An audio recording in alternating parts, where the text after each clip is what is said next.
So welcome, Adrian. We're here in front of this Untethered conference. This is supposedly the end keynote, and I wanted to have a conversation with you. This is a little bit of a mashup of a couple of different concepts. Um, when I was a kid, I did Outward Bound. I don't know how many people out there did Outward Bound, and it was one of the things that completely changed the way I thought about the world. My grades, actually, I was 11th grade. I did this 26-day Outward Bound course. My grades went from C's to A's following this course. There was something about what Outward Bound did. It was outdoor wilderness training. It was an amazing experience that gave me confidence as a kid and has been one of the things that has driven me through my entire life and that has made me sort of look at conflict and look at things I couldn't do and say, oh my God, maybe I can try that. And it also comes down to sort of that great Robert Kennedy quote. As he said many times in many parts of this nation, to those he touched and who sought to touch him, some men see things as they are and say why. I dream things that never were and say why not. And we are in this moment, especially with what's going on in the world today, where we have to dream about why not. How do we change things? How do we do things? So this Outward Bound experience was really incredible. I want to bring you in on this discussion because you were one of the great innovators in meetings and facilitation. And I believe that facilitators and people that know how to be collaboration artists are going to be what is really important in the event industry and the meeting industry and the conference industry going forward. Why don't you say a few words about what are the things that you've developed over the years? And then we'll bring it back to the conversation that I'm having. Well, I thank you, David, and thank you for the nice things you said about me. I also just want to add that I always enjoy working, talking with you so much. It's just, I really appreciate being invited in on this conversation. And I think, as some people know, I'm interested in creating meetings that are the best possible meeting for each person involved. I realized that I needed to create meetings that became, in real time, during the meeting, as much as possible, what the participants, and the sponsors and all the stakeholders wanted. And that's driven my work ever since. And you developed the Unconference. I brought it into the popular culture. Well, I can't say that. I didn't invent the word Unconference. Open Space was developed right around the same time. But Harrison Owen had the good fortune to write a book about it right away. And so Open Space, became sort of synonymous with Unconference. I didn't invent that word. And in some ways, I don't like it because I think conferences really should be about conferring. And unfortunately, as we all know, many conferences, traditional conferences, there's still too many people talking for long periods of time and everybody else is listening. With that said, I'm going to share my screen right now. One of the things I learned from Outward Bound, the lectures that we heard on the Rock for the morning meetings that were so inspirational when you watched the ocean and you actually hear people say inspirational things, was the lessons of Ernest Shackleton. He was the guy that was caught in the Antarctic and had to take his crew and make them survive. One of the things I heard was all these great lessons. And I realized that, Ernest Shackleton really was what I call a collaboration artist, because you cannot be a leader today without collaborating in the best possible way. And I'm sure you agree with that as well, right, Adrian? Of course, yes. So collaboration arts are, people get bored at me talking about how collaboration arts are the key and are the future. And this is just a little bit on Adrian and I. And I want to go into the fact that Ernest Shackleton, what we will learn from Ernest Shackleton, he did leadership through collaboration. And event organizers and meeting planners and conference planners are all collaboration artists. I wanted to talk about a program that I created called Collaborate America. With Collaborate America, we simply want to make artistic and smart collaboration a goal of everyone who purposely gathers people together, no matter what the reason. We want our culture to recognize collaboration artists in the same way that they have celebritized culinary figures and the risk takers of the startup world. We want collaboration artists to really be recognized. Artful collaboration might be our most critical resource going forward in terms of the outcome of mankind. A collaboration artist knows how to bring people together, drive consensus, enroll people in a common mission, create ideas flow, and translate ideas into solutions. Imagine if artful collaboration were taught to children and seen by them as one of the most important skills to have. And so we are at this event to honor and learn from some of the greatest collaborators of our generation. Artful collaboration not only represents an opportunity that's essential to our survival as a species. I think if you look at the level and the scope of the challenges that we're facing in the world today, how can we possibly solve those things without effective collaboration? The answer is that we can't. We all have a responsibility to do everything we can to build trust, build cooperation, and give people access to the brilliance that's in everyone's minds in the room. So I believe that future events need to be more valuable than ever, that we can't waste people's time with badly produced or badly facilitated events. You know, in theory, you don't want to go to an event if it's going to kill your grandmother. So with that said, I have this hypothesis that I want to share with you, Adrian, and you can beat me up on it, or you can fight it, or you can tell me what, you know, I'm full of it. But the idea is that leaders today need to be collaboration artists. We're seeing that in our general leadership in the country. I put a picture of a president on there because I think that you need to have effective national leadership in order to solve problems. And that I also believe that event organizers use collaboration arts as their #1 skill. Yes, it's great to have great food and beverage and great design and great this, but if people don't connect in the room and connect for a purpose, then why are they there? And so I believe that event organizing in person or virtual is a key leadership tool so that we cannot think of our industry as superfluous, but actually primary to help society. And that our survival skills, like what we're about to go into with Ernest Shackleton, depended on collaboration. And it depended on the leader respecting the people that he's leading and the leader listening to other people. So with that, I want to do a little bit on what Ernest Shackleton went through in a very brief period. There's lots of literature on what he did, and I'm going to talk about some of the takeaways that have been around for a few years. The only thing I would like to add is that behind collaboration ultimately is connection. I mean, we as human beings need connection in our daily lives. Nearly all of us, needed this. The pandemic has brought this into sharp relief. And I see collaboration as the piece behind that. That's how you turn the desire for connection into the reality of the shared experience of the collaboration and connecting experience.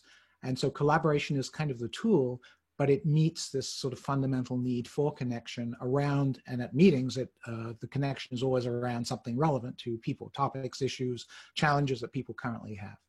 Setting sail from Plymouth on the 8th of August 1914, the Endurance became stuck in the ice floes before sinking in November 1915. With no chance of rescue, Shackleton planned a daring and dangerous rescue to sail a lifeboat to South Georgia.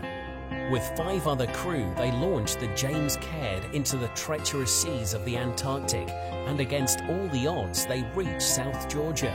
Then, having to trek across mountain ranges, they finally reached help on the 20th of May 1916, before rescuing his crew on the 30th of August, every one of them still alive. So in this rock that I sat in front of in the morning and Outward Bound when I was 16 years old, the guy gets up and gives these 9 points, these 9 lectures that I've been actually living with in every part of my business, whether it's to survive to get to a crisis, whether it's to get through an event, it's whether to get through the day in my team. These are the 9 things that I think that everyone should think about in terms of how they are approaching the world. And the #1 is never lose sight of the ultimate goal and focus on short-term objectives.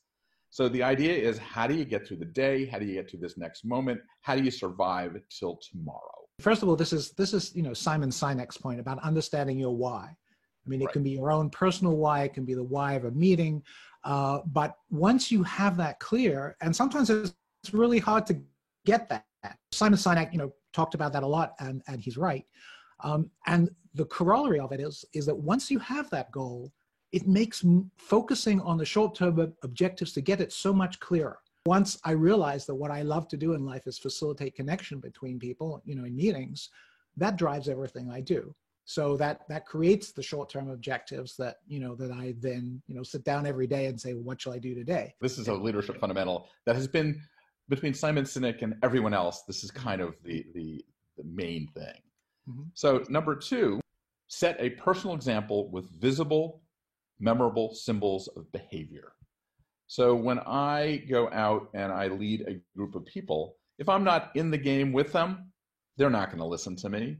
If I'm not setting up sort of things that are goals and be smart about the behavior of the group, then you're going to lose people right away. Mm-hmm.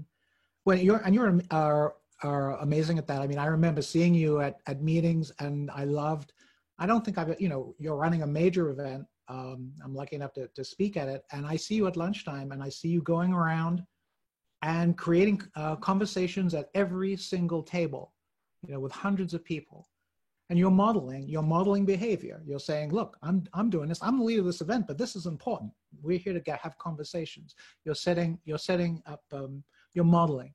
And you can't expect people, for example, to take risks if you're not willing to, to show that you're willing to take risks too, or to be vulnerable about a situation that's difficult, if you're not willing to do that too. I learned this when I was working at the State Department, and we had a big event for David Cameron, who was the Prime Minister. And I noticed that he got up and went to every single table, just like you do at a wedding or a bar mitzvah or any type of social. So I believe that CEOs have been terrible hosts lately, and they're not mirroring behavior. Or leaders are not. They're going to an event and they're not wearing their masks. So that is, to me, kind of an example of, you're not going to be with you. The person's not going to be with you if you don't know if you're in it. So instill optimism and self-confidence, but remain grounded in reality. You always have to be very optimistic, but at the same time, you've got to be realistic. And that is, when you see an event, we all know that behind the scenes of an event, things go wrong all the time.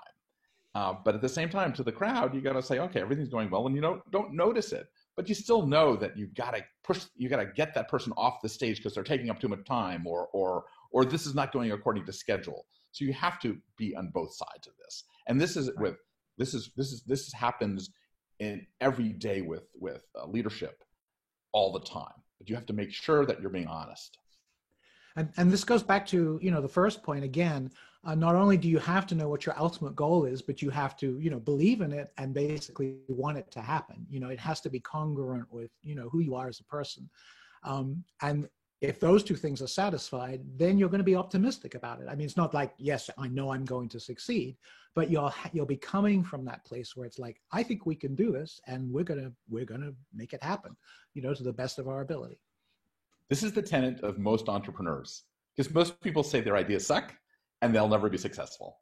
And so you have to be optimistic and you have to be self-confident, but you have to know that cash flow is king. And so at some point, especially with what's going on today, you need to make sure, especially with what I'm seeing with entrepreneurs, their cash is running out. So they have to pivot, they have to do other things, but at the same time, they can't lose the optimism and the self-confidence. So the number 4 is take care of yourself, maintain your stamina, and let go of guilt. So the idea is make sure that you're in good health, that you are, instead of getting up every morning and just getting to work, that you should go do your meditation or get grounded. And also, if you make a decision and it's not popular, let go of the guilt. You cannot please everybody all the time. That's right. That's right. Well, I think, this one is probably pretty self-evident to anyone who's been in the meeting industry for any length of time, because we all work incredibly hard preparing meetings, and then, of course, at the event itself. Letting go of guilt is very important because we do make mistakes. We're not perfect. And as you say, we can't satisfy anybody. You run a meeting of any size, and there are always going to be a few people who are like, I didn't like this, I didn't like that, and so on. And if you let that overcome the fact that 98% of the people had a great time, you're going to, it's going to affect your effectiveness. I've also heard stories today of people that have to let go people and furlough people, and you're making these awful decisions. But if you're mired in guilt, nothing will get done. Right. You have to get over that because there's just no way around it because it's survival. Right. It literally is survival.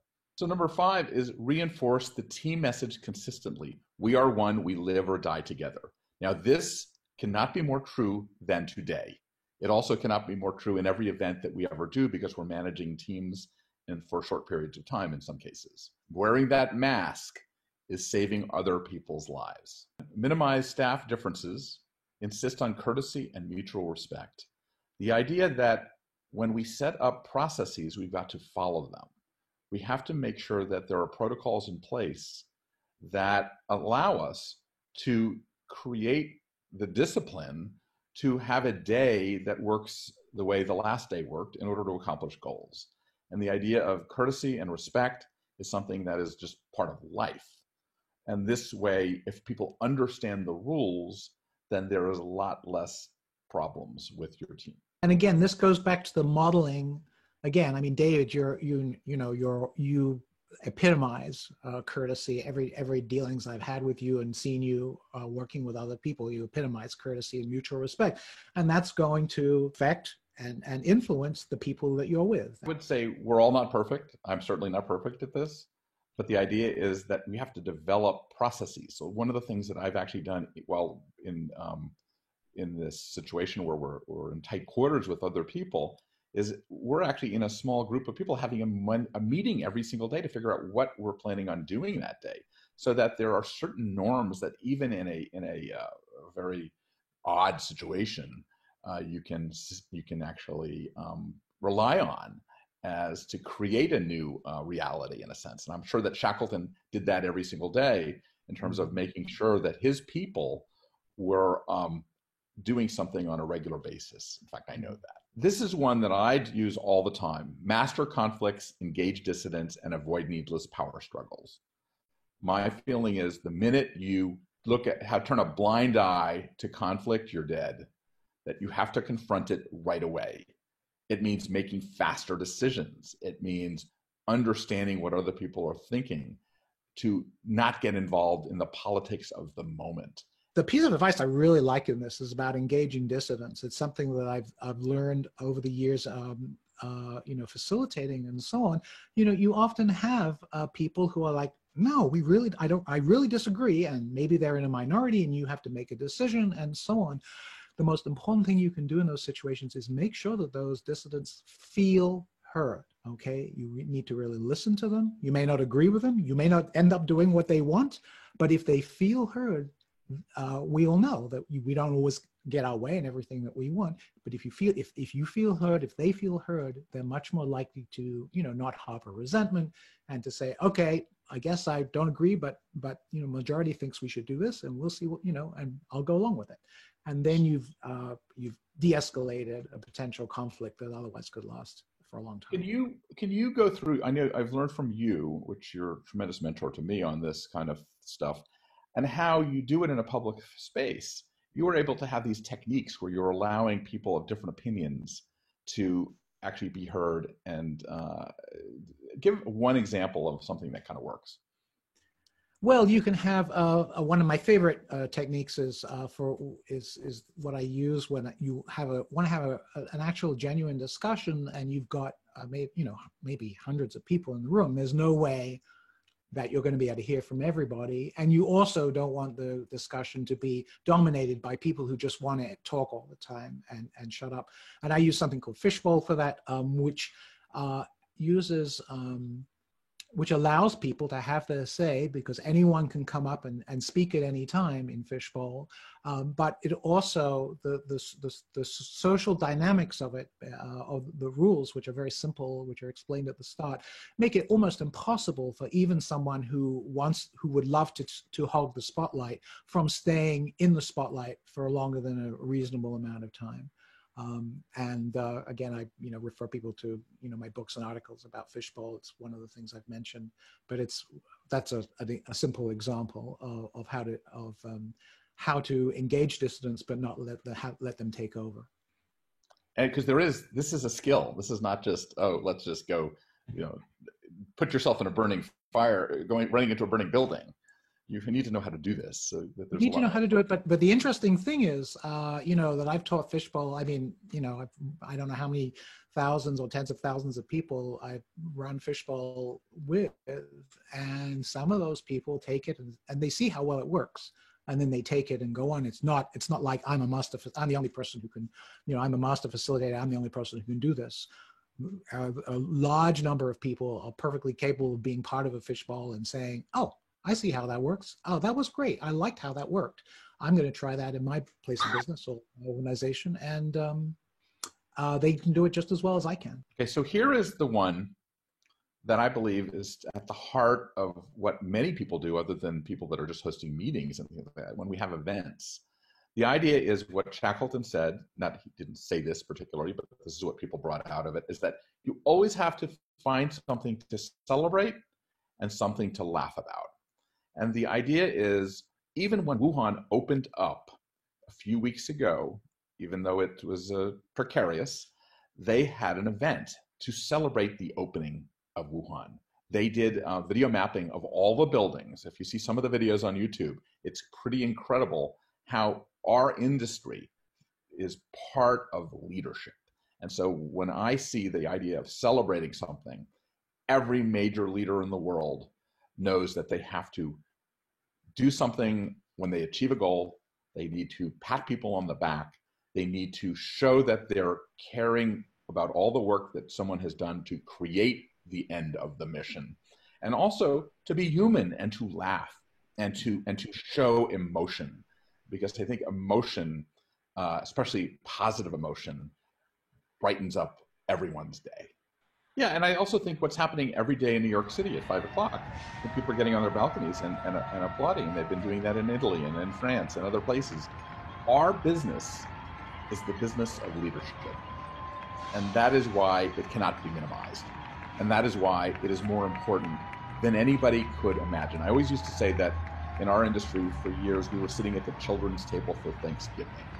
And I believe that we are so much at the adult table from a strategic perspective that every major leader, when you see President Obama give a speech like he did the other night, when you see the leaders of the world at ceremonial events, that's all about celebrating something. And that's all sort of such a key part of what we do. So we cannot minimize our efforts in this world and why what we do in the event, meeting, festival business is so important. The last thing that I have well, actually it's two more things. Be willing to take the big risk. Now, everybody's, in every event that you have, it's, oh, what are we going to do next year? What are we going to do to make this different? And a lot of people fall back on, oh, we did it this year, so let's just do it again next year. The idea of moving to an unconference or to changing the way things are structured, to confront people in a little more different ways. We have to be thinking about this every day, because what we do is events an ephemeral moment. So we have to create new ephemeral moments all the time. So risk-taking is part of what we do. And everything that Adrian does in different techniques is risk-taking in massive ways. We want to talk about some of the things that you've seen and how people have changed through that type of big risk-taking. Well, I think I want to acknowledge you first, David, because I see you, again, as a epitome of a risk taker. And the big risk. I mean, what is a big risk to one person may be a small risk to someone else. The issue is that the crucial word is risk, because every single person has a particular level at which they say, well, this is a risk for me, and it won't be the same for someone else. I think, but again, you throughout your career, building BizBash and all the things you've done, I mean, you have all these creative ideas, and you're willing to try them out all the time. You try things, and just like me, I try new things all the time. Some of them don't work. Lots of them don't work. Lots of them don't work. But I think also it's the continued risk taking. And when I started running meetings 30 years ago, I was terrified about being out on stage. I mean, this is a common thing. And it's not like, one day I wasn't terrified anymore. It was like I went out and took that risk every day, and eventually, it got better. I like to try new things, and I learn at every meeting I do. I learn new things, and I try to import them, and I have ideas, and I try them, and sometimes they don't work, but that's how you learn. There's one more that I left out, and that is always there is another move. And to me, that is one of the most important things, especially with today, with so many people who are seeing their businesses completely falling apart. The idea of pivoting to always make another move. There's always a way. And the way you up your game and survive and thrive is to be accompanied and see what's going on out there in the world. And one of the things we've done through BizBash was to allow people to peek over the fence to see what other people are doing. And when you see what other people you're doing, you say, oh, I can do that. Oh, I have a better idea than that. So everything that we talked about today is here to make you think. And we want to make sure that this address today is for you to think about your future and to put yourself through your own outward bound experience and get the confidence that you can do anything. Because believe me, once you get through this, there's not one thing that you will not be able to do. Adrian, do you have any final comments? No, except that I think you've covered things beautifully. I've really enjoyed my time talking to you. And I love, this kind of spontaneous conversations that we've had from time to time and what it brings forth. And thank you very much for the opportunity. Yeah, thank you, Adrian. And I encourage people to go read all of Adrian's books. And of course, I encourage everyone to go look at BizBash every day. You never know where we're going to be going. The world is changing radically. You want to see new ideas? We got new ideas for you. We're in the age of innovation.